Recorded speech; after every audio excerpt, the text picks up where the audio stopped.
दोस्तों, आज हम बात करने जा रहे हैं उस इंसान की जिसने सिर्फ सपनों और कड़ी मेहनत के दम पर भारत की सबसे बड़ी कंपनी रिलायंस इंडस्ट्री को खड़ी कर दी। हम बात कर रहे हैं धीरज लाल हीराचंद अंबानी यानी धीरू भाई अंबानी की, जिन्होंने लोग प्यार से धीरू भाई कहते हैं। उनका सफ़र हमें सिखाता है कि हालात कितनी भी मुश्किल हो, अगर हौसला बुलंद हो तो सफलता पक्की है। धीरू भाई का जन्म 28 दिसंबर 1932 को गुजरात के एक छोटे से गांव में चोरवाड़ में हुआ था। उनका परिवार बेहद साधारण था। पिता एक साधारण स्कूल के टीचर थे और माँ घर संभालती थी। पैसों की तंगी इतनी थी कि घर चलाना भी मुश्किल हो जाता था। बचपन से ही धीरूभाई में कुछ अलग करने की चाह थी। जब उनके दोस्त खेल में समय गुजारते, धीरूभाई छोटे छोटे काम करके पैसों कमाने की कोशिश करते।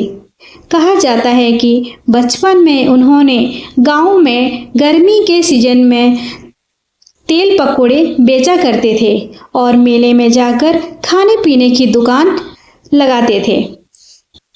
वो हमेशा सोचते, छोटे काम में भी बड़ा सोच। गरीबी के कारण पढ़ाई बीच में ही छोड़नी पड़ी, लेकिन धीरू भाई ने हार नहीं मानी। 16 साल की उम्र में वो काम की तलाश में यमन चले गए, जहां उन्होंने ए वीज़ा एंड कंपनी में पेट्रोल पंप पर नौकरी करना शुरू कर दिया। वो काम करते हुए ध्यान से देखते, तेल का व्यापार कैसे होता है, बड़े व्यापारी कैसे डील करते हैं। धीरे धीरे उनके अंदर एक बड़ा बिजनेस माइंडसेट विकसित हो गया। कुछ साल यमन में काम करने के बाद धीरू भाई 1958 में भारत लौट आए। उनके पास बहुत ज़्यादा पैसे नहीं थे, लेकिन आत्मविश्वास और सीख बहुत बड़ी थी। मुंबई आकर उन्होंने रिलायंस कमर्शियल कॉरपोरेशन की शुरुआत की। शुरुआत में मसालों और कपड़े की छोटा सा व्यापार किया। कहते हैं वो खुद सड़क पर बैठकर कपड़े बेचा करते थे, पर उनकी सोच हमेशा बड़ी थी। सस्ता बेचो, ज़्यादा बेचो और सबके भरोसेमंद बनो। धीरे धीरे उनका बिजनेस बढ़ने लगा और फिर उन्होंने टेक्सटाइल का ब्रांड लॉन्च किया, जिसका नाम था विमल। भीमल ने मार्केट में तहलका मचा दिया। कपड़े अच्छे और सस्ते थे, जिसमें रिलायंस का नाम लोगों की जुबान पर चढ़ गया। धीरू भाई यहीं नहीं रुके। उन्होंने शेयर मार्केट में भी रिलायंस को उतारा और आम जनता को कंपनी का पार्टनर बनाया। उस समय किसी बड़े बिजनेसमैन ने ऐसा कभी नहीं किया था।